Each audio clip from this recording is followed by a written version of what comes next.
Hey everyone, welcome to my studio. This week in the studio, I'm hoping to be able to spend some more time on my friend's mosaic. I didn't really get to do any for the last couple weeks since I went out of town and whatnot, and I have a lot of other big projects going on, but I want to get at least this portion done up to the sky. The spool table is almost finished. I just need to grout. My husband helped me put the copper flashing on the edge the other day, and I hammered it up a little bit. Today I'm going to seal the wood, and then I'll be grouting it, and it'll be ready for drop-off. And this eggshell mosaic that I started last week, I will work on in the classroom with my students, but probably not in my studio, because I have too many other things to do. All right, I have already power washed and cleaned the base of this table. And now I'm going to use waterproofing wood finish to seal it.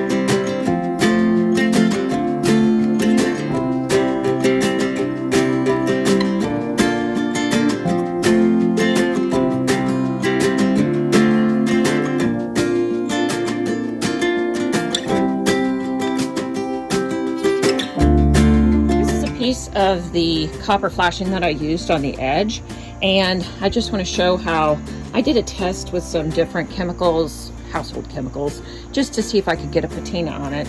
Over here I think I did lemon juice, I did salt, I did vinegar, but over here I did, I think, lemon juice and bleach. So I'm going to just rub some bleach on the edge and leave it, and then I'll wipe it down later.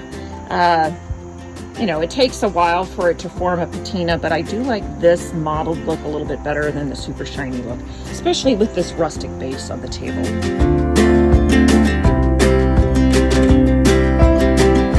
I left that bleach on there for, I don't know, maybe 45 minutes, probably just till it dried out, and then I wiped it off with a wet cloth. And frankly, it's going to patina enough on its own, so I'm just going to stop it right there. It looks nice and mottled, much better than that shiny finish it had before. So that's kind of what I was going for. I'm here at Squirrel Center for the Arts, where we're about to start installing the mandalas. This is the wall that they are going to go on, and I have a helper with me from the ceramics department, Ken. So it's going to be the two of us, and I might call in a third person to come help. We'll see. So we've placed the templates and reposition them just a bit, and this is what we really like. Uneven a little bit, it's not quite centered. It looks quite pleasing overall. So we're gonna go with this. I'm gonna start by marking the holes. We're gonna drill some tap holes, trace the areas, and get going on it.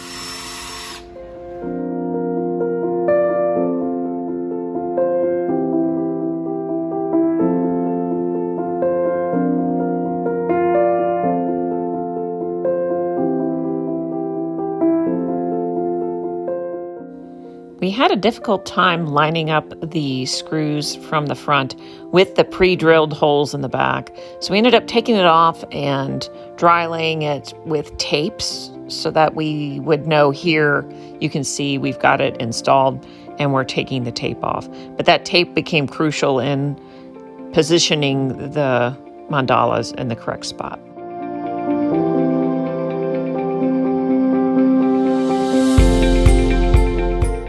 Then when it was installed, I had to tighten the screws by hand, and we went back and wiped any thin set that got on the wall or on the mandala off with a wet sponge.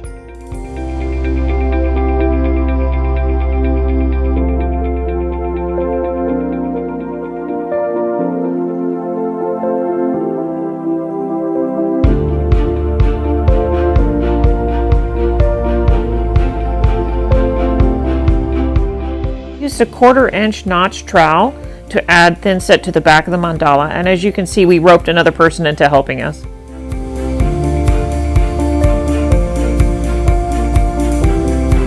Each one of these screw holes I have labeled and the purple is P1, P2, P3, and P4. And then I have pre-cut the shapes that are going to cover those spots. So now that we've got this one placed on the wall, I can just stick those in there so that they'll have time to cure before I re-grout and grout those little areas that are left. Oh, look at them. Oh my gosh.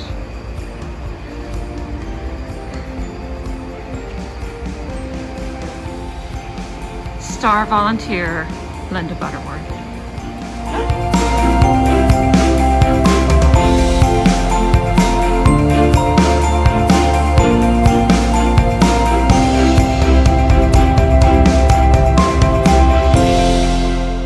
It's time to grout the tabletop. And because this might possibly go outside, I am using this Laticrete ready-to-use grout. It is just like the same performance as their epoxy grout, only it's a little bit easier to use. And the color I am using is slate gray. Now there's something weird about this. It looks blue when it goes on, kind of a lighter blue, and it darkens to this slate gray. So it is a bluish gray, but I think that'll be perfect for this table. I like dark grouts. I think it's going to be great. So I'm going to get going on it.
Since I worked on this one, so I sort of need to refamiliarize myself with the color palette. These are colors that my client, who is my friend, and I have picked out and she has approved, and I'm going to try to use some of the dark purples and greens in the rocks here and some of the slate blues and purples in the water here. And then the sky is going to be more of the hazy gray going up, and the tree starts out a little bit more green and turns more of a silhouette as it moves up to here.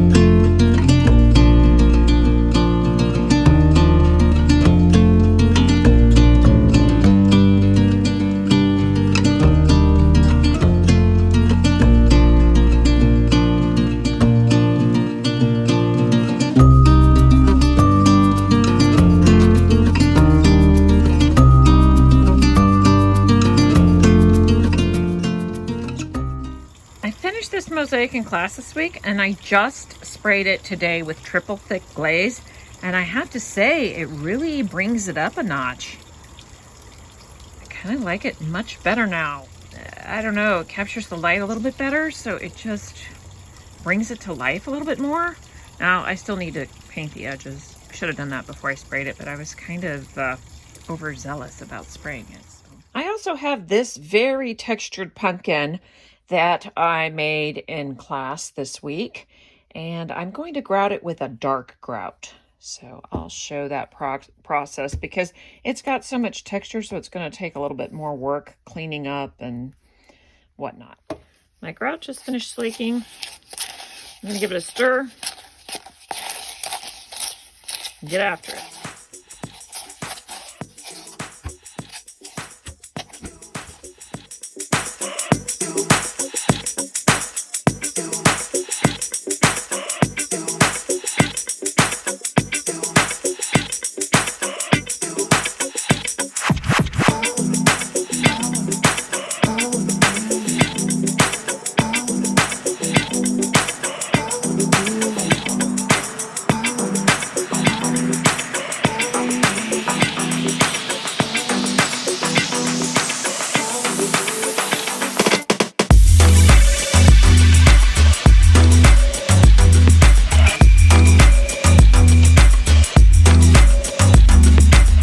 So I've done an initial cleanup and I've used some tools to sort of pick around some of the things, but the grout is really too wet yet to use the grout brush. So I'm gonna hold off, I'll go do something else, and then I'll come back and I'll brush off some of the grout after it's had a chance to set up a little bit.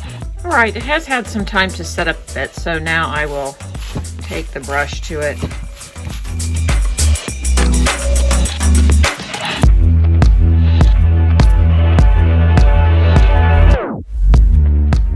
And the very last step on this pumpkin is to paint the edges. Some grout got on there, it's kind of messy. I knew I wanted to paint them, so that's why I'm painting after I grout, because that way it'll cover up any grout mess.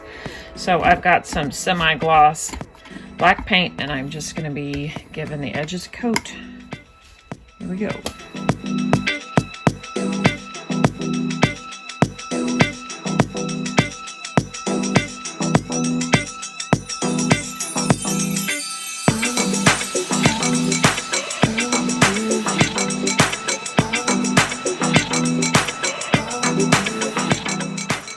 That's putting it together. Thanks for watching. See you next time.